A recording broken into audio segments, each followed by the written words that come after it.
Assalamualaikum warahmatullahi wabarakatuh. Alhamdulillah wassalatu wassalamu ala Rasulillah Muhammad ibn Abdillah wa ala alihi wa ashabihi wa man tabi'ahum bi ihsanin ila yaumil qiyamah wa ba'd. Kaum muslimin rahimakumullah, para peserta majelis taklim yang berbahagia, yang saya hormati, insyaallah yang senantiasa dalam naungan rahmat dan barokah Allah Subhanahu wa taala, kita bersyukur bahwa kita sekarang ini masih diberi peluang oleh Allah untuk bisa bersama-sama taklim. Dan ketika kita membahas satu bab, kata Rasulullah bahwa mereka bahasnya satu bab saja, landagdu fata'allama baban minal ilmi khairum min antusalliya mi'ata rakatin. Jadi sekiranya nanti kita membahas satu bab saja, insya Allah kalau kita ikhlas, maka nilainya sama dengan sholat sunnah 100 rakaat. Oleh karenanya kita mohon kepada Allah, Allahumma ja'alna minal mu'minin wa ja'alna minal amilin wa ja'alna minal mukhlasin. Ya Allah, sungguh aku mohon kepada Engkau, jadikanlah kami ini menjadi orang-orang yang beriman. Ya Allah, jadikanlah kami orang-orang yang beramal, dan ya Allah, jadikanlah kami orang yang ikhlas. Mudah-mudahan kehadiran kita di kesempatan kali ini adalah kehadiran yang dilandasi karena ikhlas hanya untuk menggapai ridha Allah semata. Kita akan melanjutkan pembahasan kita, yakni tentang hadis yang diriwayatkan oleh Imam Ahmad. Tapi sebelumnya, marilah kita bersama-sama pula untuk menyampaikan sholawat dan salam kepada junjungan kita Nabiullah Muhammad Sallallahu Alaihi Wasallam, seorang manusia agung yang oleh Allah dinyatakan wa innaka la'ala khuluqin azim, dan sungguh engkau adalah orang yang berakhlak agung, seorang manusia yang mulia, insanul kamil. Sementara beliau juga diamanat untuk menyampaikan risalah tauhid ini untuk seluruh umat manusia. Wa ma arsalnaka illa kafatan linnas. Nah, kita termasuk golongan manusia, ya bukan? Jadi kita ini termasuk golongan manusia. Dan hebatnya lagi, Rasulullah Sallallahu Alaihi Wasallam itu diamanati untuk menyampaikan Islam ini untuk seluruh umat manusia. Tidak hanya dibatasi untuk kelompok tertentu, suku tertentu, bangsa tertentu, tidak. Dan tidak hanya kurun tertentu, tapi sampai nanti yaumul qiyamah, untuk seluruh umat manusia. Maka tidak berlebihan kita sebagai pengikutnya senantiasa menyampaikan sholawat dan salam atasnya. Ibu-ibu, bapak-bapak, saudara-saudara yang saya hormati, insya Allah yang dimuliakan oleh Allah Subhanahu wa taala, baik, kita akan baca lagi hadis yang diriwayatkan oleh Imam Ahmad bahwa Rasulullah Sallallahu Alaihi Wasallam bersabda, raghima an furajulin dzukirtu indahu falam yusalli alayya wa raghima an furajulin dakhala alaihi Ramadan fansalakha qabla ayyughfara lahu wa raghima an furajulin adraka indahu abawahul kibara falam yudkhilahul jannah. Rugilah seseorang yang namaku disebut di sisinya, kemudian dia tidak bersolawat untukku. Itu yang pertama. Yang kedua, rugilah seseorang yang datang padanya bulan Ramadan, kemudian telah sampai berakhir tapi tidak mendapatkan ampunan. Dan yang ketiga, rugilah seseorang yang mendapati kedua orang tuanya dalam usia yang lanjut, tapi tidak bisa menjadikan dia masuk surga. Nah, yang ketiga ini akan kita bahas. Ibu-ibu, bapak-bapak, saudara-saudara yang berbahagia, orang tua. Kita ini lahir semua dari orang tua. Sementara orang tua kita itu berjuang untuk kita. Berjuang untuk kita. Coba kita perhatikan. Wa wassaynal insana biwalidayhi hamalathu ummuhu wahnan ala wahnin wa fisaluhu fi amaini anishkurli waliwalidayka ilayyal masir. Surat Luqman. Allah mengingatkan kepada kita supaya kita ini menyadari betul bahwa orang tua kita dulu pernah berjuang mengandung kita ini berat di atas berat. Wahnan ala wahnin. Wa fisaluhu fi amain. Kemudian menyusui, menyapainya selama 2 tahun, selama umur 2 tahun. Kemudian diasuh dengan berbagai macam kebutuhannya dipenuhi, Masya Allah. Kemudian dididik. Karena tidak setiap orang tua mampu untuk memberikan pembelajaran, menyampaikan pembelajaran sebagaimana yang diharapkan di eranya, maka kemudian diserahkan ke lembaga pendidikan, sekolah, biayanya ditanggung, Masya Allah. Orang tua kita berjuang penuh. Tetapi ingat, kita ini harus benar-benar perhatian, khususnya kepada ibu. Karena apa? Wal ummu madrasatul ula. Ibu itu adalah lembaga pendidikan yang pertama. Mendidik dari awal. Bahkan mereka itu selalu berpikir ke depan. Andai kata orang tuanya hanya bisa ini, tapi inginnya supaya anak nanti lebih dari orang tuanya. Kenapa begitu? Ya, ada satu riwayat, ada yang menyebutkan ini Umar bin Khattab yang berkata, tapi ada juga yang mengatakan ini Ali bin Abi Thalib, bahwa kita itu telah dipersiapkan oleh orang tua kita. Apa persiapannya? Mereka itu menghantarkan kepada kita karena tantangan yang berbeda dengan tantangan mereka. Alimu auladakum fa innahu makhluqun li zamanihi ghairi zamanikum. Antarkan putra-putri kalian, didiklah putra-putri kalian, karena mereka akan hidup pada zamannya, tidak hidup pada zaman kalian. Itu sudah dilaksanakan oleh orang tua kita. Maka kita sebagai anak, siapapun kita ini sebagai anak, ibu-ibu yang sudah sepuh-sepuh itu, ya juga anak. Saya yang sudah tua, juga anak.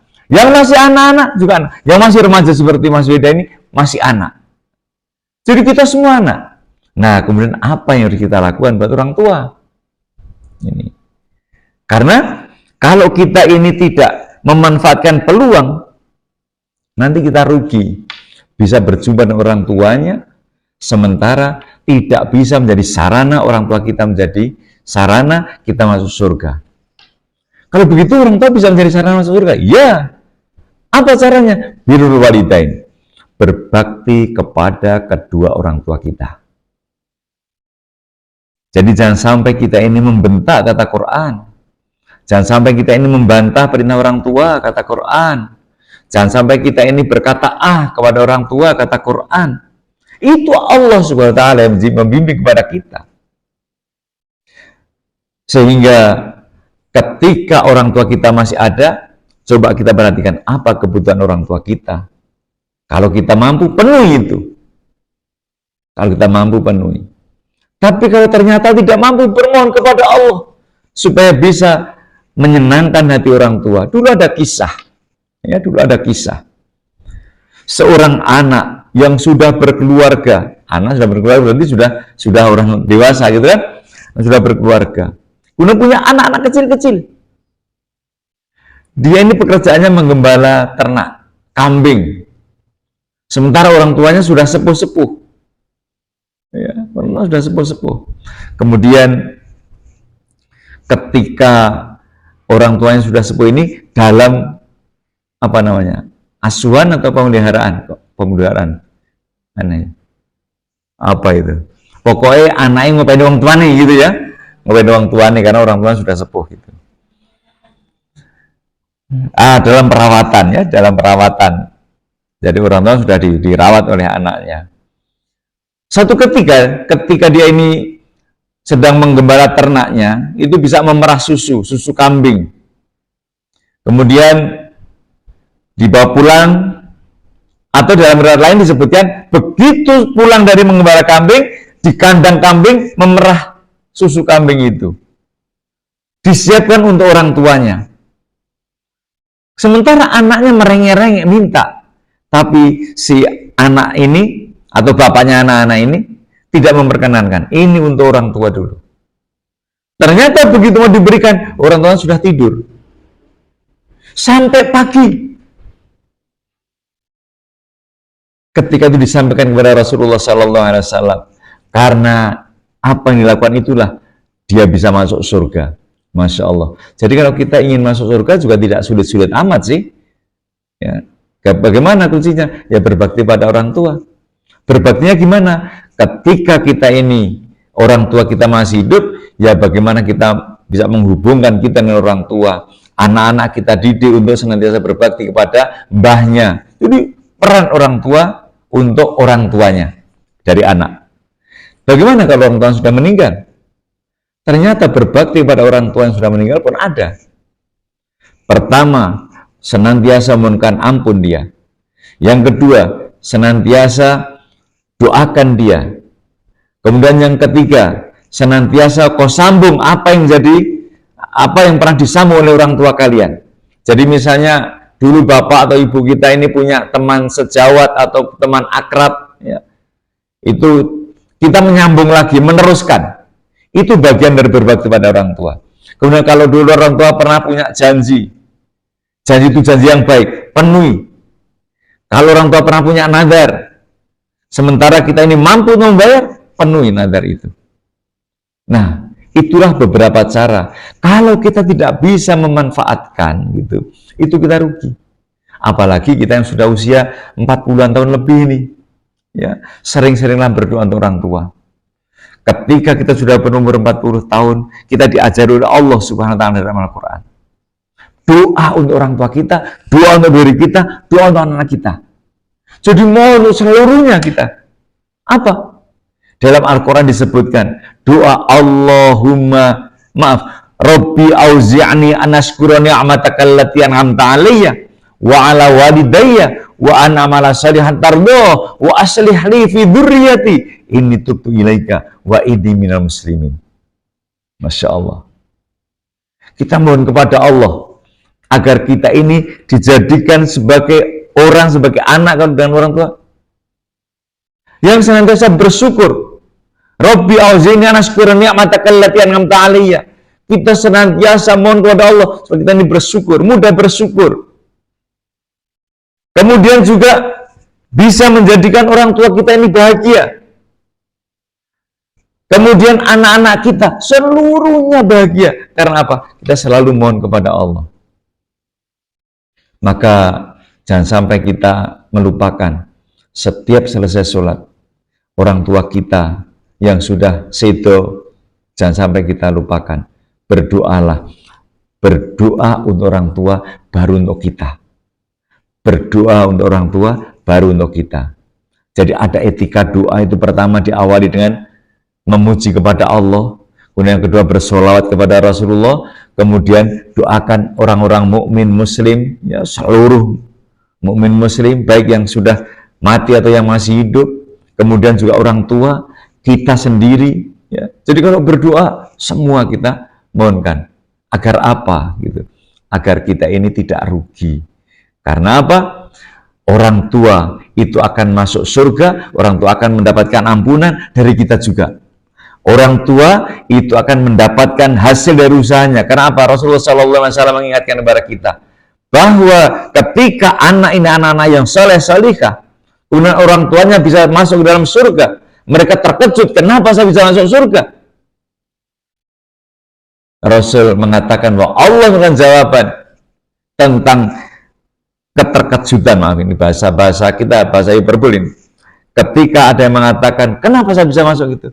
Jawabnya, bistighfari laka waladika laka. Bistighfari waladika laka. Jadi karena istighfarnya, doanya anak untuk kalian. Maka kita posisi tengah ini. Kepada anak-anak kita doakan, kepada orang tua kita doakan. Doakan untuk diri kita sendiri. Itulah Rabbi auzi'ni an ashkura ni'mataka allati an'amta 'alayya wa 'ala walidayya wa an a'mala shalihan tardah wa aslih li fi dzurriyyati inni tubtu ilaika wa inni minal muslimin. Mudah-mudahan ada hikmahnya. Kita menjadi anak ini adalah merupakan hasil orang tua kita, usaha orang tua kita.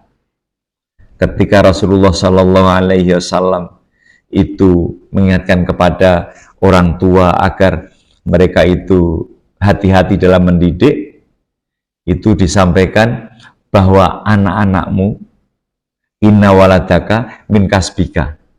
Anak-anakmu itu karena hasil usahamu. Maka kalau ingin memetik hasil yang baik, didik anak yang baik. Agar kita ini menjadi anak yang baik, berbakti pada orang tua kita. Jadi ternyata merupakan satu siklus yang tidak terpisahkan. Ya, Demikian, mudah-mudahan ada hikmahnya. Segala kurang mohon maaf. Billahi taufiq wal hidayah. Assalamualaikum warahmatullahi wabarakatuh.